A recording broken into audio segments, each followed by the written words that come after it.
Seja bem-vindo à sétima parte da nossa série sobre a teoria da razão prática do Joseph Res. Na aula passada, nós vimos que o Res coloca três teses morais, que são as teses que precisam ser satisfeitas para que uma autoridade seja legítima. Essas teses são a tese da justificação normal, a tese da preempção e a tese da dependência. A tese da dependência foi o foco da nossa aula, porque nós vimos que uma das objeções mais comuns seria a confusão entre a tese da dependência e uma tese chamada tese da indiferença. Nós podemos compreender a tese da indiferença a partir do trabalho de um filósofo chamado Robert Paul Wolff, que escreveu um livro importante sobre anarquismo filosófico por volta da metade do século XX, nos anos 60. Então, esse livro do Paul Wolff acabou sendo o resultado de uma investigação que ele fez, até por razões pessoais. Ele não era filósofo político por formação. Robert Paul Wolff é um importante estudioso da teoria do conhecimento de Kant. Inclusive, eu utilizei nos meus estudos sobre epistemologia kantiana por bastante tempo. É um estudioso muito competente de Kant. Mas ele acabou incomodado com certas questões da filosofia política colocadas pela sua própria época, fez um estudo sobre a legitimidade da autoridade política e acabou chegando a uma conclusão negativa no seguinte sentido: não é que ele estivesse propondo a derrubada do Estado, propondo que nós não tivéssemos Estado ou dizendo que não há boas razões para a existência do Estado. O ponto do Wolff é que não existiria uma obrigação moral do indivíduo para obedecer leis positivas, justamente porque o Estado nunca poderia fazer diferença no raciocínio prático de um indivíduo, a menos que o Estado determinasse que o indivíduo fizesse algo imoral.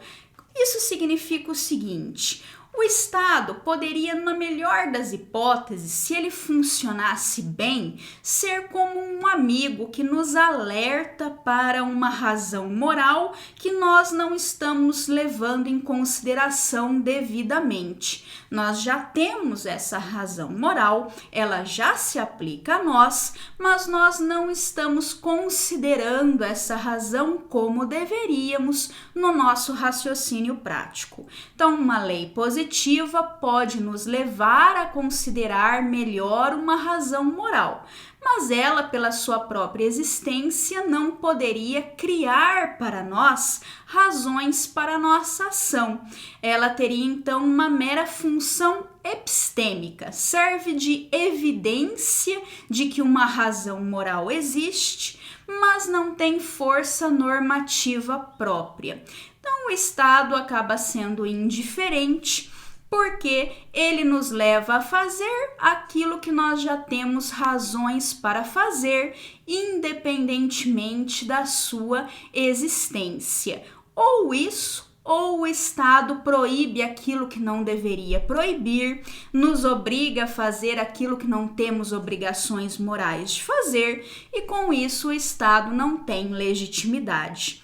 Em suma, então, o Estado legítimo, na filosofia de Wolff, acaba sendo o Estado que não faz diferença. O Res acredita que exista um risco de que a sua tese da dependência seja confundida com essa tese da indiferença, porque a tese da independência, a tese da dependência, você se lembrará, diz que o Estado deve considerar nas suas deliberações aquilo que já se aplica a nós independentemente dele, as razões que já temos independentemente dele. Só assim o Estado pode ser legítimo. Por isso, Ress precisou nos explicar 3 possibilidades, ao menos, ele colocou os 3 casos principais em que o Estado faria diferença no nosso raciocínio e ainda cumpriria a tese da dependência. O caso principal é o problema de coordenação, a suposta atuação necessária do Estado na resolução de problemas de coordenação. Naquele contexto, nós explicamos que problemas de coordenação são problemas de informação. Nós temos incentivos para cooperarmos, nós queremos que as nossas ações estejam em harmonia com as ações de outras pessoas, mas existe mais de um ponto de equilíbrio possível. Em teoria dos jogos, ponto de equilíbrio é aquele ponto em que um agente não tem razões para mudar a sua decisão, a menos que os outros agentes também mudem a sua própria conduta. Então, existe mais de um equilíbrio possível quando nós temos um problema de coordenação, e o problema consiste justamente no fato de não sabermos qual desses equilíbrios será aquele buscado pelos demais agentes. Eu disse que o exemplo mais típico, o exemplo mais trivial, é o problema de sabermos em qual mão devemos dirigir em uma via pública. Tanto a mão direita quanto a mão esquerda são pontos de equilíbrio, desde que todos os outros façam a mesma escolha que nós faremos. Mas qual será o equilíbrio favorecido pelos demais? Nós só podemos saber isso quando existe uma saliência. Um desses pontos de equilíbrio se torna saliente. Nós temos razões para acreditar que os outros estão pensando que nós mesmos faremos uma certa escolha e por isso eles farão a escolha consonante com a nossa. Mas o que gera essa saliência? O Código de Trânsito certamente é uma forma de gerarmos saliência.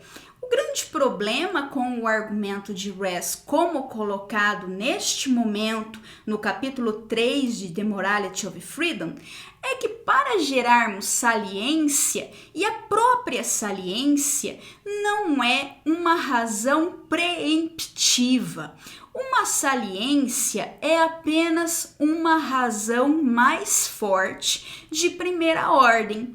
Uma vez que eu sei que você optará pela mão direita, que você mesmo está pensando que eu optarei por dirigir pela mão direita, eu não tenho qualquer razão para dirigir pela mão esquerda.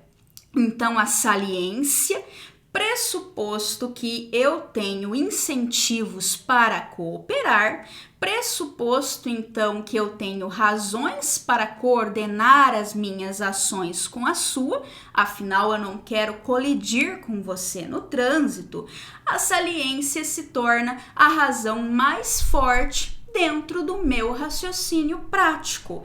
Ela não é uma razão que substitui a minha decisão, tomando no lugar da minha decisão a decisão de uma outra pessoa, a autoridade. Eu disse na aula passada que esse tipo de crítica foi feita contra argumentos como esse do Ress pelo filósofo Leslie Green, que foi orientando do próprio Joseph Ress. Só que o Ress, em The Morality of Freedom, despacha essas críticas muito rapidamente em uma nota de rodapé de poucas linhas. Posteriormente, ele se deu conta de que era necessário bem mais do que isso, e ele retoma então o assunto no artigo Facing Up, um artigo longo de mais de 70 páginas em que ele responde aos seus críticos em 89. Nesse artigo, em uma seção intitulada Autoridade e Coordenação, O Res explica que ele, sim, falou de uma forma a nos induzir ao erro, ele admite ter escrito de tal maneira a nos fazer pensar que o que ele estava pensando era isso que eu expliquei agora. Quer dizer, que ele simplesmente estava pensando em um problema de coordenação no sentido técnico do termo, na teoria dos jogos, e que a autoridade resolveria esse tipo de problema de coordenação em sentido estrito através da geração da saliência pela sua diretiva. Só que ele diz que não era isso que ele queria dizer. Então, quer dizer, ele está assumindo que nós não simplesmente interpretamos mal, ele realmente escreveu como se ele quisesse dizer isso, mas ele diz que não era bem isso que ele estava tentando dizer. Ele diz que, na verdade, a autoridade resolve um problema de coordenação que tem outro sentido, que não é o sentido da teoria dos jogos. Então, ele introduz um sentido que ele chama de comum, ele chama também de um sentido mais amplo de problema de coordenação e um sentido que seria objetivo. Qual é, então, esse outro sentido de problema de coordenação? Trata-se de um problema de segunda ordem, então, uma coordenação de segunda ordem, porque seria o problema de sabermos quais são os problemas de coordenação que precisam ser resolvidos, ou seja, quando a minha cooperação é de fato demandada e o que eu tenho que fazer para cooperar.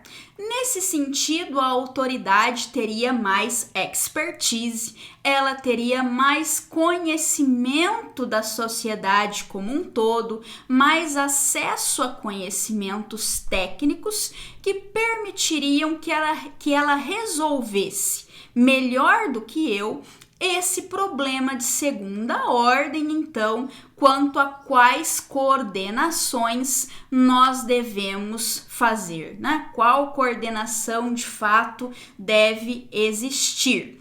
Então veja que no sentido técnico do problema de coordenação, o sentido que eu expliquei na aula passada e retomei na aula de hoje, nós temos que os indivíduos já têm razões para cooperar e sabem disso. O indivíduo está, então, ciente de que ele tem razões para resolver um certo problema de coordenação. Ele também está ciente de que os outros indivíduos têm as mesmas razões e ciente de que os outros indivíduos estão cientes de terem essas razões.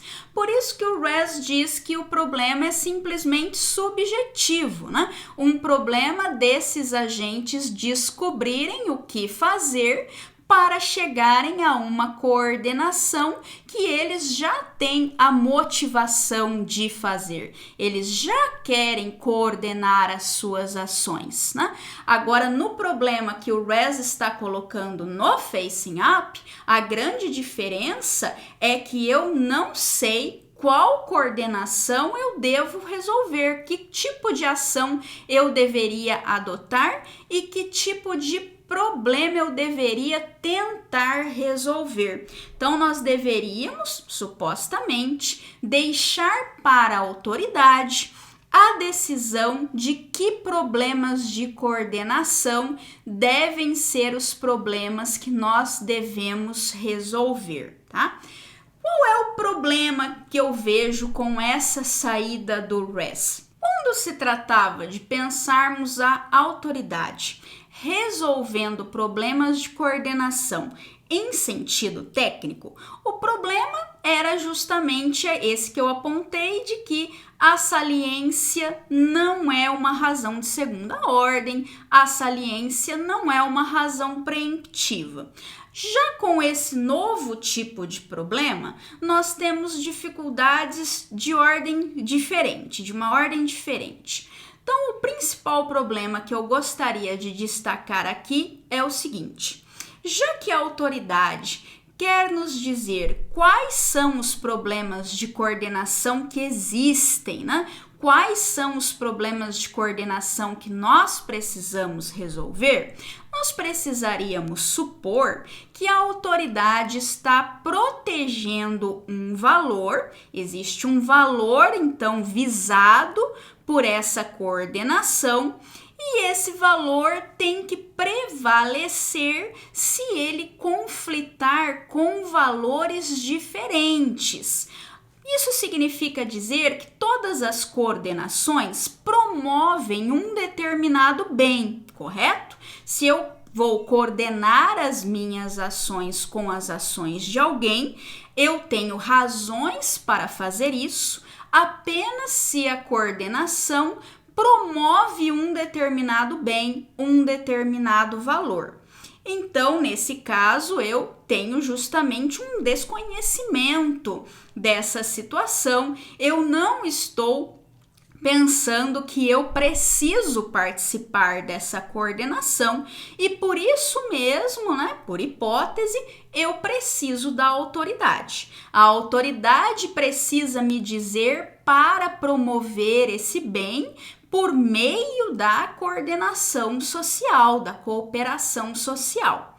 Mas isso não supõe, então, que esse bem não entre em conflito com outros valores? Será que o Res não precisaria, então, admitir que a autoridade só é legítima quando esse bem promovido pela coordenação não implica, não envolve dano a qualquer outro tipo de valor? Claro, pode ser que exista um conflito entre esse valor promovido por uma certa coordenação e um outro tipo de valor, mas que esse conflito deva ser resolvido favoravelmente ao bem protegido promovido pela coordenação. Mas nós sabemos que isso não é o caso normalmente no pensamento do Joseph Res. Sobretudo depois de Morality of Freedom, né, que já tem um capítulo central, um capítulo importante sobre incomensurabilidade, o Res insiste cada vez mais na tese não apenas de que razões conflitam, que as razões sejam conflitantes, que seja da natureza das razões entrar em conflito, é algo que já está presente no pensamento dele desde os anos 70. Mas, a partir da segunda metade dos anos 80, ele começa a defender também que quando se trata de fins mais abrangentes, de questões mais gerais, esses conflitos geralmente não são passíveis de solução, ou seja, a razão não determina o que nós devemos fazer quando existe um conflito entre determinados tipos de valores que estão por trás de certas opções concretas que nós precisamos fazer. Acho que isso fica mais simples se nós pensarmos em termos atuais. Então veja que atualmente os governos do mundo inteiro, no meio dessa pandemia que vivemos em 2020, estão coordenando ações dos seus subordinados, dos seus cidadãos, né? Então, nós temos casos em que o governo diz para as pessoas simplesmente não saírem de casa em absoluto, saírem apenas para o que for estritamente necessário, ou então o governo estipula algumas atividades essenciais ou estipula horários em que as pessoas podem sair de casa, estipula diferentes horários para comércios, por exemplo, e para outras atividades, né? Então, isso não deixa de ser uma coordenação. Com isso, o governo visa diminuir o número de mortes por coronavírus, visa a fazer com que os hospitais, o sistema de saúde, de um modo geral, não fique tão sobrecarregado. Porém, se as restrições à atividade econômica do cidadão possibilitam que o sistema de saúde possa lidar de maneira mais confortável com o coronavírus, se é verdade que essas restrições levam a uma possibilidade de melhor enfrentamento da doença, são medidas sanitárias importantes, medidas importantes para a saúde pública, também é verdade que a economia pode sofrer e sofre, né, muito drasticamente em função dessas intervenções que por vezes chegam quase a criminalizar a atividade econômica. Acho que poucas pessoas pensaram que uma coisa assim poderia acontecer, não é? O Estado quase que criminalizando a atividade econômica do seu próprio cidadão. Claro que isso tem consequências que também são graves. Existe aqui algo sendo perdido em nome dessa melhora na capacidade de enfrentamento do vírus por parte do sistema de saúde. Então, até que ponto o governo deve ir? O quanto o governo deve tolerar na propagação da doença, né? Deixando então que certas pessoas acabem se contaminando para não provocar um caos completo na economia, não acabar fazendo com que mais gente perca emprego, mais gente perca renda e, consequentemente, que o próprio Estado perca a arrecadação. Então, qual é o balanço ideal? Claro que se nós pudéssemos simplesmente manter as pessoas dentro das suas casas pelo tempo todo, por tempo indeterminado, nós teríamos menos mortes por coronavírus. Mas isso não é possível. Os governos têm que tomar decisões difíceis aqui entre diferentes valores sendo protegidos. Mas isso significa que nós também podemos ter uma situação, segundo Ress, em que não exista uma resposta certa quanto a qual desses valores é mais importante. Qual razão aqui em conflito pesa mais, é mais forte? E se for verdade, talvez, não sei se esse exemplo é o ideal, mas certamente você pode pensar em outros exemplos em que o governo atue de uma certa maneira, nos leve a uma coordenação que promove um certo valor e com isso faça com que nós mesmos não possamos usar os mesmos recursos para a promoção de outros valores. O governo faz escolhas aqui em detrimento de certos valores. O ponto, então, é que se existe incomensurabilidade de razões, se for verdade, como Ress passa a acreditar que certas razões podem não ser, quando em conflito,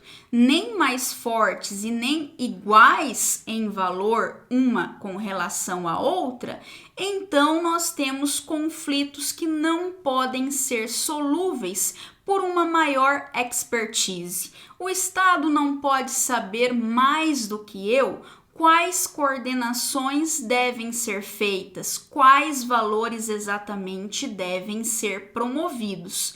E essa, então, me parece ser uma crítica que podemos fazer ao argumento de Ress no Facing Up.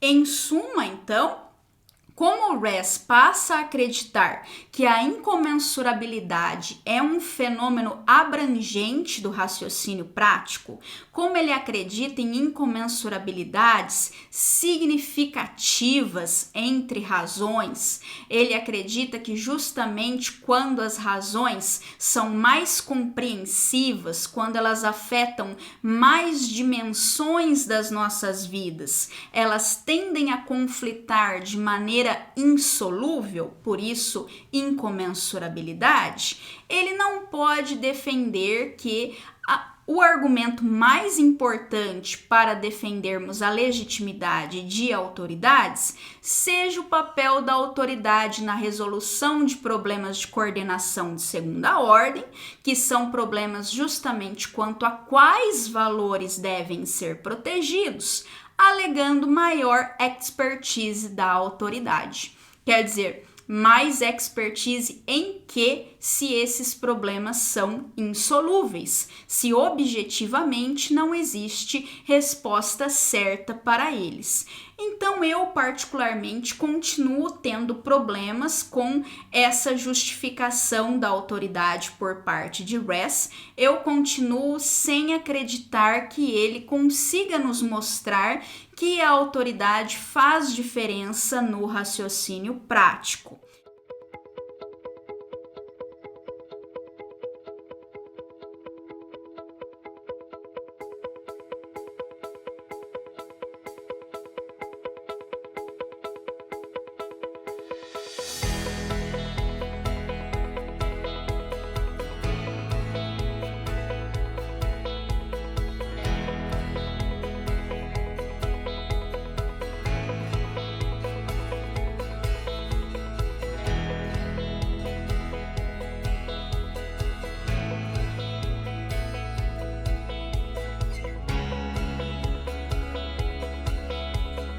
E agora eu gostaria de parar de falar um pouco sobre essa questão da autoridade e fazer uma transição justamente para a incomensurabilidade, que eu acabo de apresentar de um modo muito vago, muito superficial. Então, a partir desse momento do curso, eu gostaria de mergulhar mais no problema da incomensurabilidade de razões. É importante não confundir incomensurabilidade no pensamento de Res com outros problemas já bem conhecidos na tradição filosófica, na filosofia contemporânea, como, por exemplo, o problema que nós temos em Thomas Kuhn, da incomensurabilidade entre teorias científicas. Poderíamos falar também da incomensurabilidade entre visões de mundo, incomensurabilidades entre culturas, que nós poderíamos entender como uma impossibilidade até de que uma cultura compreendesse completamente a outra, uma impossibilidade de tradução de uma cultura dentro de outra cultura, ou no mínimo como uma impossibilidade de que os juízos de valor, as normas de uma cultura, de uma visão de mundo, pudessem ser aplicáveis do ponto de vista de uma diferente cultura, de uma diferente visão de mundo. Então, não se trata dessa ausência de uma medida comum, de um critério de juízo de valor entre diferentes teorias, paradigmas, culturas ou visões de mundo. O que está em jogo quando nós discutimos Joseph Res é uma incomensurabilidade entre opções concretas de escolha que se colocam para um mesmo indivíduo dentro de uma cultura em particular, com uma visão de mundo particular. A ideia é que, por vezes, o indivíduo tem que fazer certas opções. Essas opções são ancoradas em considerações favoráveis a elas, mas também existem considerações desfavoráveis, existem razões contrárias. Então, as razões favoráveis e as razões contrárias que estão em conflito não seriam comensuráveis, no sentido em que nós não poderíamos dizer qual dessas razões é a mais forte, não haveria a razão mais forte, mas essas razões também não seriam de igual valor. Então, em suma, é assim que se coloca o problema da incomensurabilidade para Res. É um problema da incomensurabilidade de razões práticas em casos de escolhas concretas. Eu falei das escolhas de um indivíduo, mas nós também poderíamos falar das ações políticas, nós também poderíamos falar de decisões do Estado. Nós justamente sabemos, e estávamos discutindo isso, que os Estados decidem em função de certos valores, como, por exemplo, a saúde pública, né? A saúde pública certamente é uma boa razão para que o Estado tome certas decisões. Só que se ele decidir pensando apenas na saúde pública, isso significa comprometer outros fins que também são valiosos. Para o Res, quanto mais abrangentes, quanto mais compreensivos forem esses fins, maior a possibilidade, como eu havia dito há pouco, de que não possamos decidir qual desses fins pesa mais do que o outro. Então, essa foi a base da crítica que eu apresentei agora, a teoria da autoridade do Res, né, ao cerne da teoria da autoridade do Res. Ela acaba se valendo de um argumento que não pode ser sustentado dentro da própria teoria da razão prática de Res. E agora eu quero, então, caminhar um pouco mais, explicar um pouco melhor a questão da incomensurabilidade, mas antes de nós lidarmos diretamente com o capítulo 13 de The Morality of Freedom, que é o capítulo sobre incomensurabilidade desse livro, eu quero tratar do capítulo 12, né? Porque o capítulo 12 coloca algumas questões essenciais sobre fins, sobre o bem-estar, sobre a relação entre bem-estar individual e moralidade, e ele nos ajuda a ter uma melhor compreensão da teoria da razão prática do Res. Então, por isso, antes de chegar diretamente à incomensurabilidade, que é uma incomensurabilidade entre fins compreensivos em escolhas concretas, eu trato um pouco mais de como o Res vê essa questão dos fins compreensivos dentro da vida de cada indivíduo e o que esses fins, então, implicam para o bem-estar desse indivíduo. Nós veremos, né, que o Res tem uma teoria bastante inspirada, explicitamente, né, isso é dito pelo Res, inspirada por Aristóteles, por Platão, pelo pensamento clássico. Ele considera que o seu modelo de razão prática é o modelo clássico. Então, é uma teoria que se aproxima muito dessa teoria da virtude clássica. E é isso que nós temos que compreender melhor para que nós possamos situar melhor o problema da incomensurabilidade na teoria de Res. E isso nós fazemos lendo atentamente o capítulo 12, que é o capítulo sobre bem-estar pessoal da obra The Morality of Freedom. Então, é isso que fazemos a partir de agora. A questão do bem-estar pessoal é a questão de quão boa e bem-sucedida é a vida de um indivíduo do seu próprio ponto de vista. Então, não é uma questão do valor dessa vida instrumentalmente para outros indivíduos, do bem que essa vida promove para terceiros, da sua utilidade. É o valor da vida do ponto de vista do próprio indivíduo que a vive. E o Res coloca que o bem-estar está intrinsecamente relacionado com os fins reais de uma pessoa. Então, você não pode dizer que uma pessoa teve uma vida dotada de bem-estar, que a vida dela tenha sido boa, se essa pessoa viveu de uma forma que ela não quis viver. Em outras palavras, você não pode forçar uma pessoa a ser feliz.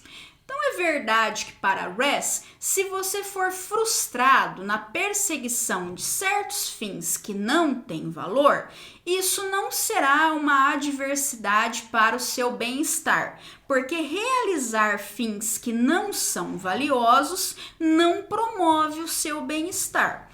Por outro lado, a melhor maneira de ajudar uma pessoa a promover o seu próprio bem-estar não é frustrando os fins errados, digamos assim, os fins que não são dotados de valor que essa pessoa possa ter, mas sim ajudando essa pessoa a mudar de fins. Então, se uma pessoa tem fins que não são valiosos, o que você deve fazer se você quer o bem dela não é fazer com que essa pessoa normalmente, né, não alcance os seus fins. Pode ser, é claro, em alguns contextos, em algumas situações, pode ser necessário que você impeça que a pessoa realize alguns de seus fins. Ele também não coloca isso como uma impossibilidade, mas essa não pode ser a regra, né? Não pode ser uma questão geral, não se pode generalizar que em todas as situações, se você quer ajudar alguém a promover o seu próprio bem-estar, o que você deve fazer é então impedir essa pessoa de realizar os fins que ela tem, se não são fins valiosos. O único jeito de uma pessoa atingir o bem-estar é adotando realmente determinados fins, né? Então ninguém, por isso, pode ser forçado a viver com bem-estar, ao bem viver. Uma exceção que o Res coloca para essa questão de que você precisa que a pessoa tenha adotado certos fins para que ela possa ter uma boa vida, é a questão das necessidades e dos desejos biologicamente determinados. Então, quando você satisfaz uma necessidade fisiológica de alguém, uma necessidade biológica, você está promovendo um bem para essa pessoa, independentemente dos fins que essa pessoa realmente tenha adotado.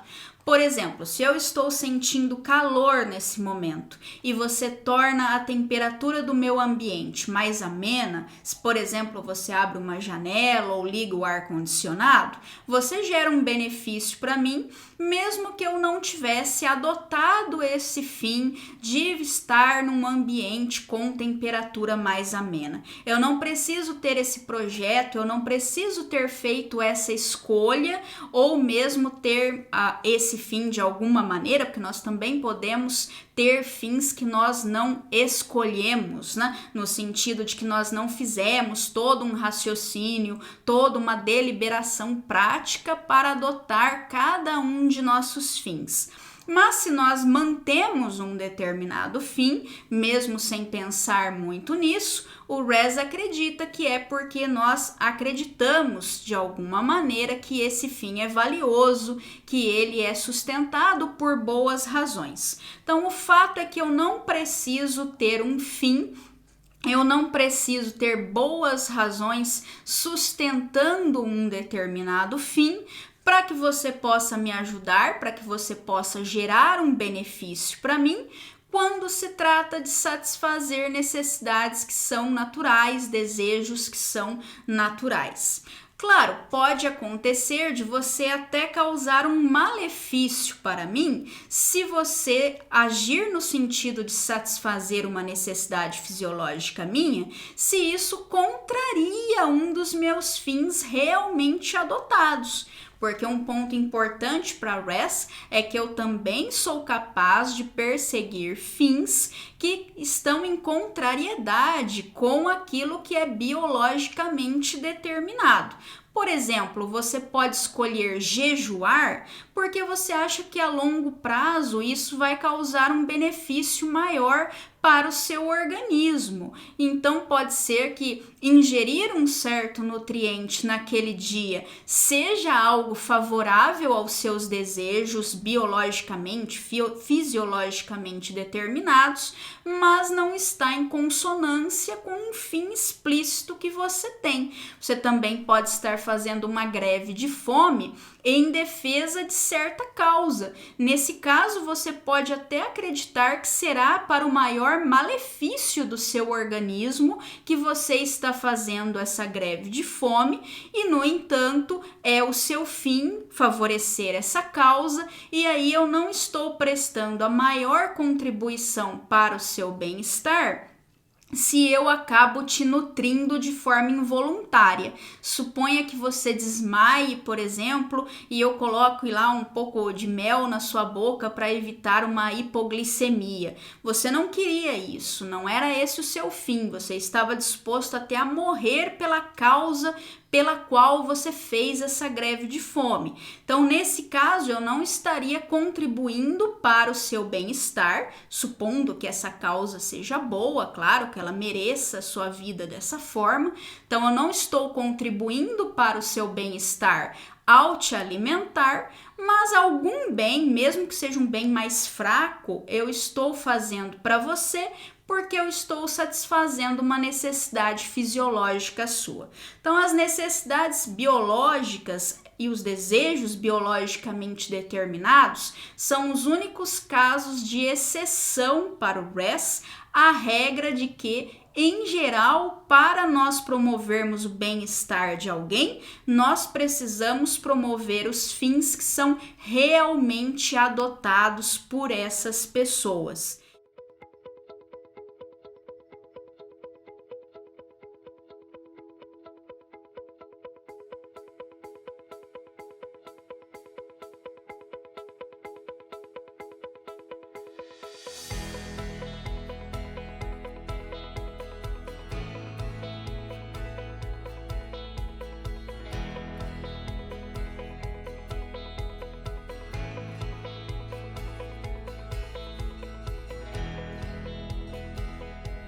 E aqui nós devemos também dar ênfase ao fato de que ele quer então uma teoria que seja intermediária entre uma teoria do valor subjetivo, que simplesmente diga que tudo que nós queremos, nós temos então uma razão para perseguir, que é o nosso próprio querer. O desejo gera uma razão, quer dizer, essa seria uma teoria subjetiva do valor, ou então uma teoria um pouco mais sofisticada, que diga que tudo aquilo que nós queremos gera prazer, né? E por esse motivo nós devemos perseguir os nossos fins. As razões para os nossos fins são o prazer que nós teremos ao atingirmos esses fins, a dor que nós evitaremos ao termos essas conquistas. Então, o RES nega esse tipo de teoria subjetiva. Ele considera que os fins precisam ser valiosos por razões independentes do querer, quer dizer, os fins são queridos, eles são escolhidos ou mantidos por outras razões que não o simples fato de serem escolhidos e mantidos, né? Isso é importante para a teoria dele.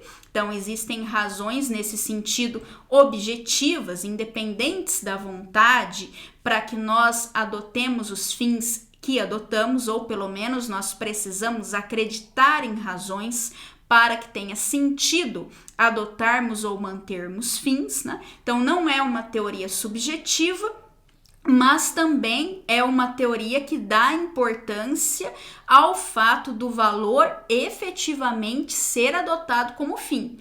Então, não é uma teoria extrema também, que chegue ao extremo oposto do subjetivismo, dizendo que certas formas de vida, certas situações são valiosas, né, independentemente dos projetos e dos fins dos envolvidos, e que se nós colocarmos então as pessoas nessas situações, nessas formas de vida, independentemente da vontade delas, nós estaremos fazendo um bem para essas pessoas. Ele também se coloca explicitamente de forma contrária a esse extremo oposto do subjetivismo. Ele mesmo diz então que a sua teoria é intermediária.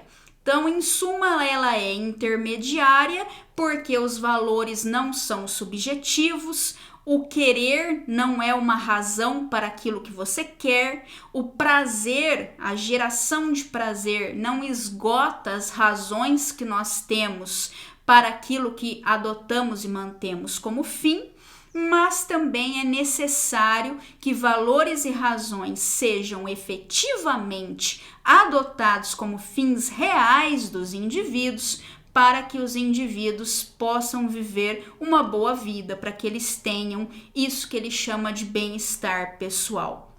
Então, na próxima aula, eu vou aprofundar um pouco mais essa distinção entre o que é o bem-estar pessoal e o que é o autointeresse, no sentido daquelas necessidades e desejos biologicamente determinados, né? E aí nós vamos caminhar na direção, inclusive, da compreensão da razão desse bem-estar, da relação desse bem-estar com a moralidade, que é um ponto fundamental, um dos pontos centrais da teoria da razão prática do Joseph Res. Como que razões morais se relacionam com as razões que fazem parte do nosso bem-estar individual, como indivíduos, né? E é só quando nós tivermos uma boa compreensão desses aspectos da teoria do Res que nós podemos passar a discutir de forma mais aprofundada o problema da incomensurabilidade.